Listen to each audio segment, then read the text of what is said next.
Everyone, मेरा नाम नेहा है। आज मैं अपने कॉमर्स विद्या की फ़र्स्ट वीडियो जिसका नाम है डिमांड, जो क्लास 11th का और माइक्रो इकोनॉमिक्स का चैप्टर है, आज हम वही शुरू करने वाले हैं। तो वीडियो शुरू करने से पहले प्लीज़ मेरी वीडियो को लाइक और सब्सक्राइब ज़रूर कर दीजिए ताकि आप आने वाले वीडियो को अच्छे से उसे देख पाएँ। तो शुरू करते हैं वीडियो।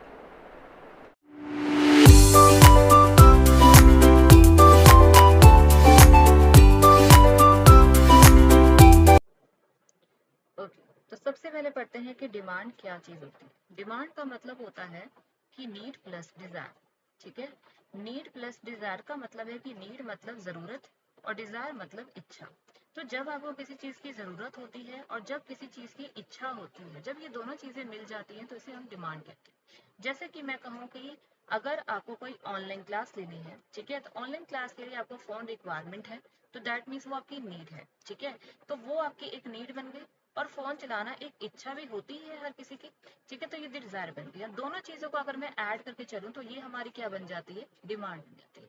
तो डिमांड का मतलब होता है कि कमोडिटी की एक क्वांटिटी। ठीक है, जैसे कि एक फोन है और एक कस्टमर जो है वो willing and able to buy at each possible price during a period of time. ठीक है, यानी एक कस्टमर जो है अपनी नीड और डिजायर दोनों को ही खरीदने के लिए इच्छुक है। जो भी उसका प्राइस होगा उस टाइम पे तो उसे लेना पड़ेगा। That is called the demand. Okay, अब हम पढ़ते हैं कि डिमांड कितने टाइप की होती है।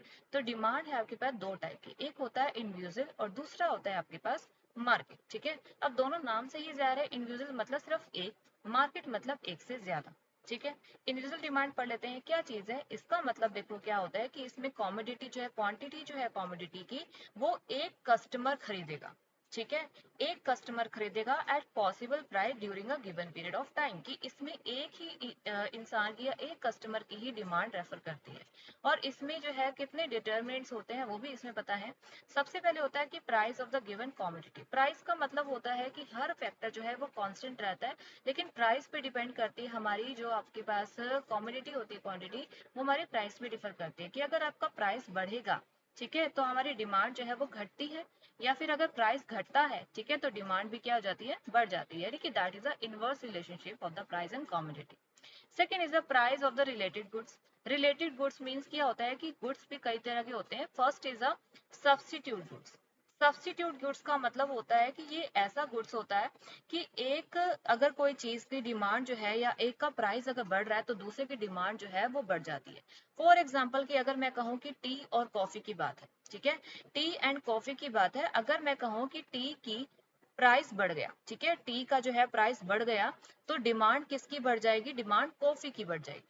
समझ रहे हो कि ए का जो सब्स्टिट्यूट है वो दूसरा होना, कि अगर मुझे टी का प्राइस बढ़ गया है, मैं अगर उसे अफोर्ड नहीं कर पा रही हूँ, दैट्स मीन कि कॉफी की डिमांड बढ़ी क्योंकि इसका प्राइस कम है।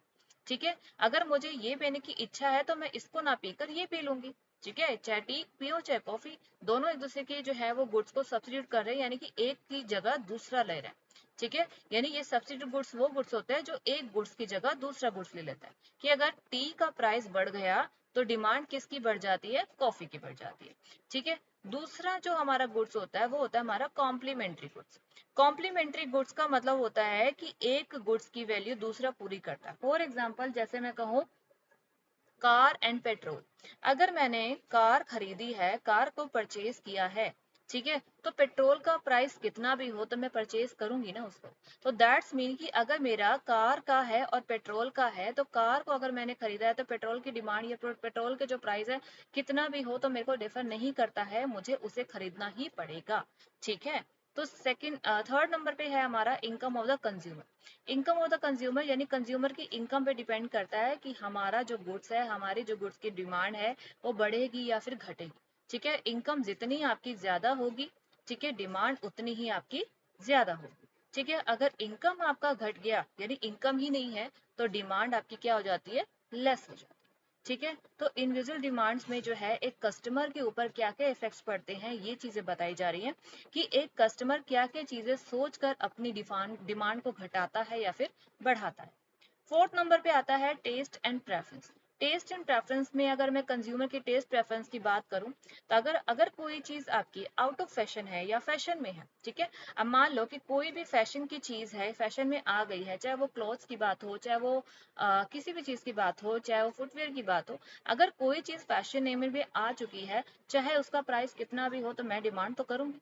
ठीक है, इसका मतलब क्या है कि हमारी जो डिमांड होती है वो टेस्ट प्रेफरेंस पे ही रहती है। या मान लो कि मुझे अगर कोई चीज खाने की इच्छा हो रही है, तो उसका प्राइस मैटर नहीं करेगा मेरे लिए, लेकिन मेरी जो डिमांड है वो बढ़ जाएगी।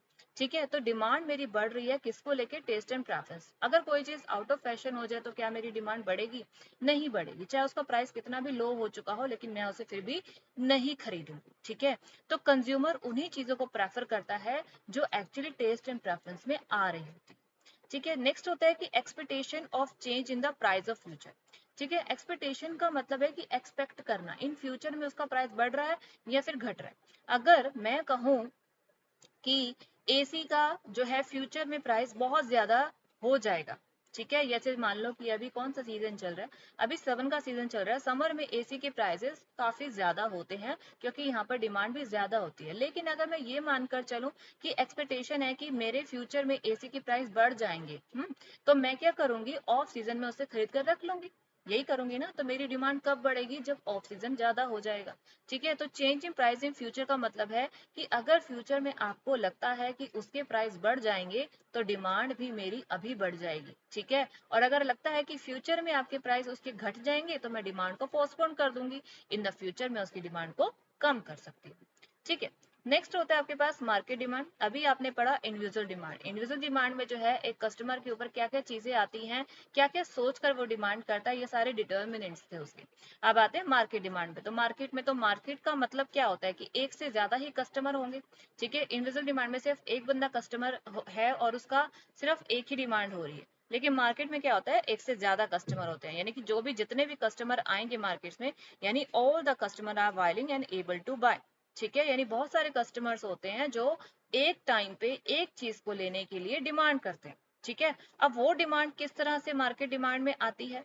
सबसे पहले होता है हमारा size and composition of population. ठीक है, size and composition of population का मतलब है कि जितनी पॉपुलेशन ज्यादा होगी, यानी जितने लोग ज्यादा होंगे, डिमांड उतनी ही घटती बढ़ती रहती है। ठीक है, यानी बढ़ती है, घटने का तो सवाल ही नहीं होता कि अगर एक कस्टमर नहीं खरीदेगा तो दूसरा तो खरीदता ही। तो हमारा साइज और कॉम्पोजिशन इस पे डिपेंड करता है कि कितने लोग हैं उसके डिमांड को करने वाले। दूसरा होता है हमारा distribution of income. Distribution of income का मतलब होता है कि हमारी जो इनकम है वो डिपेंड करती है कि हम कितनी उसको क्वांटिटी में ले सकते हैं। अगर हमारी इनकम ज्यादा है तो हमारी डिमांड भी ज्यादा होगी, और अगर हमारी डिमांड इनकम जो है वो डिपेंडेबल है, तो डिमांड भी हमारी कम हो जाती है। That is a market demand.